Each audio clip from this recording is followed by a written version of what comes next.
This is Vivek speaking and welcome to my YouTube channel A5 classes. और मैंने इससे पहले की जो वीडियो में आपको जानकारी दिया था प्रेजेंट इंडेफिनिट टेंस का अफर्मेटिव सेंटेंस के बारे में मैंने आपको जानकारी दिया था कि जो प्रेजेंट इंडेफिनिट टेंस होता है या जिसे सिंपल प्रेजेंट टेंस के नाम से जानते हैं, इसका ट्रांसलेशन कैसे किया जाता है और इसका रूल क्या है, इसके बारे में मैंने आपको जानकारी दिया था। आज मैं आपको जानकारी देना चाहूँगा कि जो प्रेजेंट इंडेफिनिट टेंस होता है उसका निगेटिव जो सेंटेंस होता है, जिसे हिंदी में कहते हैं नकारात्मक वाक्य या निषेधात्मक वाक्य, इसका ट्रांसलेशन कैसे किया जाता है, इसके बारे में आपको जानकारी देना चाहूँगा इस वीडियो में।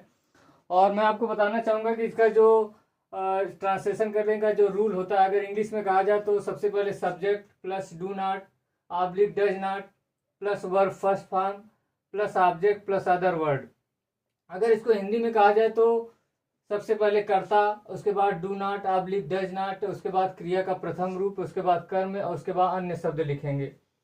और मैं आपको बताना चाहूँगा कि अगर एक वचन कर्ता रहेगा तो उसके साथ हम डज नॉट का प्रयोग करेंगे। एक वचन कर्ता में कौन कौन से होते हैं, जैसे एक वचन कर्ता में हो जाएगा ही, सी, इट या किसी एक का नाम,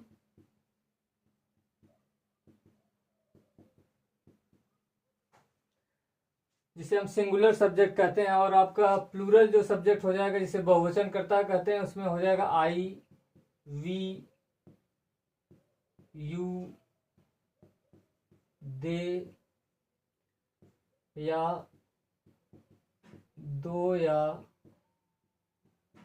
दो से अधिक का नाम। कहने का मतलब है कि अगर एक वचन करता रहेगा तो उसके साथ हम डज नॉट का प्रयोग करेंगे, अगर बहुवचन करता रहेगा तो नहीं के लिए डू नॉट का प्रयोग करेंगे। और मैं इसके बारे में आपको जानकारी देना चाहूँगा फॉर एग्जांपल्स में।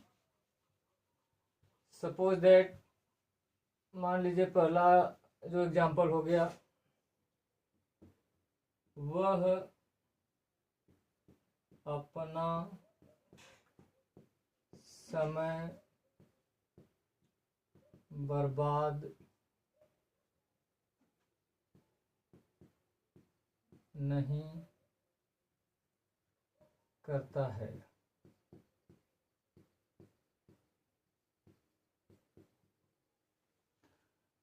मान लीजिए फर्स्ट ट्रांसलेशन हो गया कि वह अपना समय बर्बाद नहीं करता है। यहाँ देखिए वह हो गया एक वचन करता है, इसके बाद सबसे पहले यहाँ वह की अंग्रेजी ही लिखेंगे।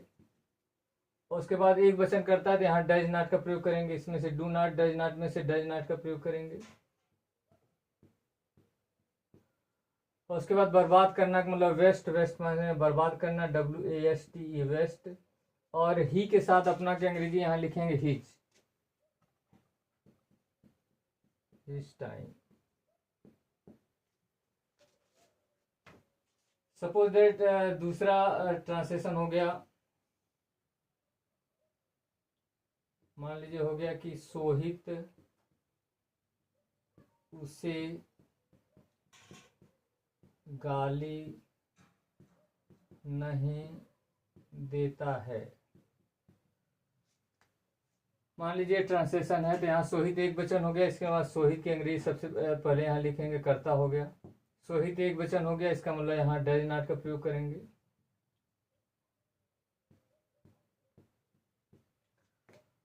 गाली देना का मतलब हो गया यूज, उसे की अंग्रेजी हो गई ही।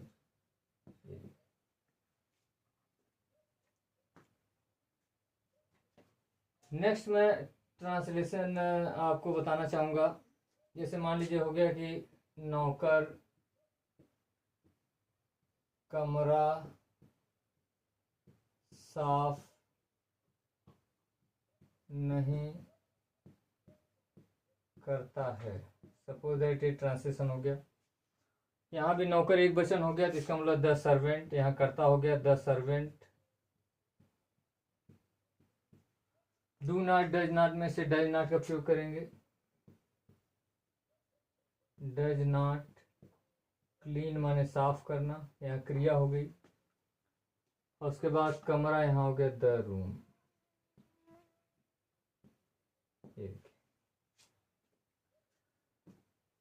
और नेक्स्ट मैं आपको एग्जांपल बताना चाहूँगा। मान लीजिए इसमें प्लूरल सब्जेक्ट आ जाता है, जैसे वे अपना गृह कार्य पूरा नहीं करते हैं। सपोज दैट, मान लीजिए ट्रांसलेशन हो गया। अब यहाँ देखिए वे बहुवचन हो गया, तो यहाँ वे की अंग्रेजी दे लिखेंगे। दे यहाँ करता हो गया, दे बहुवचन करता मतलब प्लूरल सब्जेक्ट हो गया। इसका मतलब यहाँ डू नॉट, डज नॉट में से डू नॉट का प्रयोग करेंगे। कंप्लीट माने होता पूरा करना। और उसके बाद वे के साथ अपने का अंग्रेजी दियर लगाएंगे, दियर होमवर्क।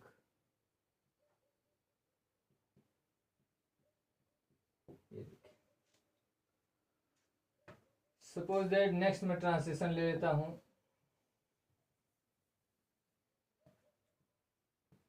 हम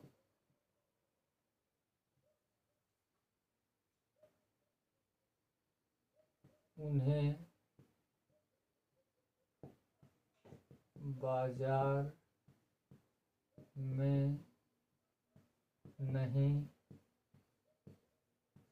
पीटते हैं। कोई भी ट्रांसलेशन आप ले सकते हैं।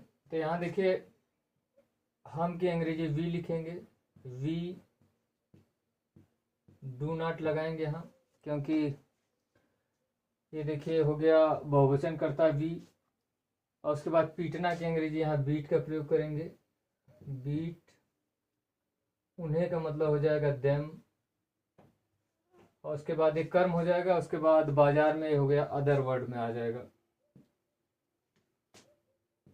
इन द मार्केट। ये देखिए पूरा ट्रांसलेशन हो गया। मतलब हम उन्हें बाजार में नहीं पीटते हैं, इसका ट्रांसलेशन हो जाएगा we do not beat them in the market. Suppose that, next मैं ट्रांसलेशन ले लेता हूं। मान लीजिए आ गया नेक्स्ट ट्रांसलेशन, तुम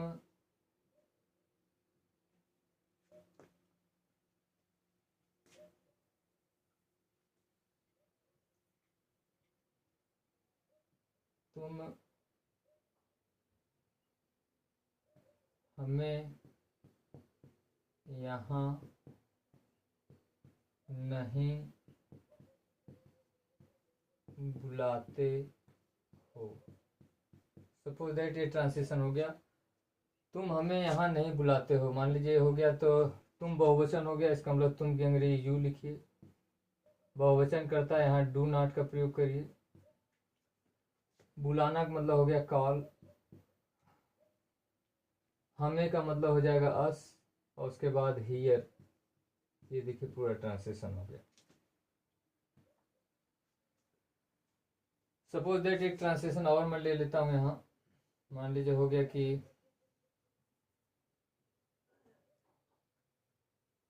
मान लीजिए हो गया देवेश और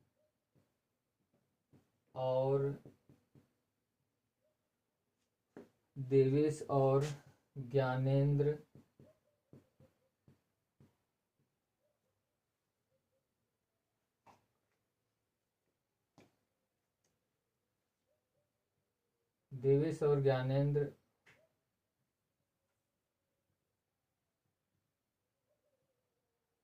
उसे नहीं डांटते हैं। सपोज दैट, ये ट्रांसलेशन हो गया, देवेश और ज्ञानेंद्र उसे नहीं डांटते हैं। सपोज दैट यही ट्रांसलेशन हो गया। तो यहाँ लिखेंगे देवेश एंड ज्ञानेंद्र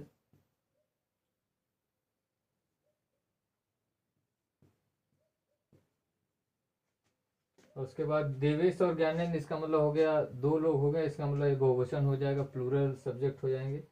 तो यहाँ आप लगाएंगे डू नॉट। और डांटना का मतलब हो गया स्कोल्ड। तो मान लीजिए स्कूल हो गया, उसके बाद उसे बचा तो ही में लगा देंगे।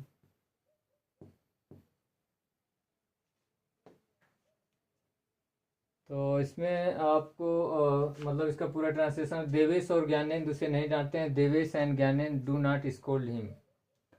और मुझे आशा है कि आपको जो प्रेजेंट इंडेफिनिट टेंस का जो निगेटिव सेंटेंस है इसके बारे में आपको जानकारी मिली होगी, और आपको, मुझे आशा है कि आपको समझ में भी आया होगा। और नेक्स्ट वीडियो में आपको जानकारी देना चाहूँगा कि जो निगेटिव सेंटेंस होता है उसमें एक जो आता है वाक्य में, जब हिंदी वाक्य में कभी नहीं आता है, उसका ट्रांसलेशन कैसे किया जाता है इसके बारे में आपको जानकारी देना चाहूँगा। And thanks for watching and your precious time.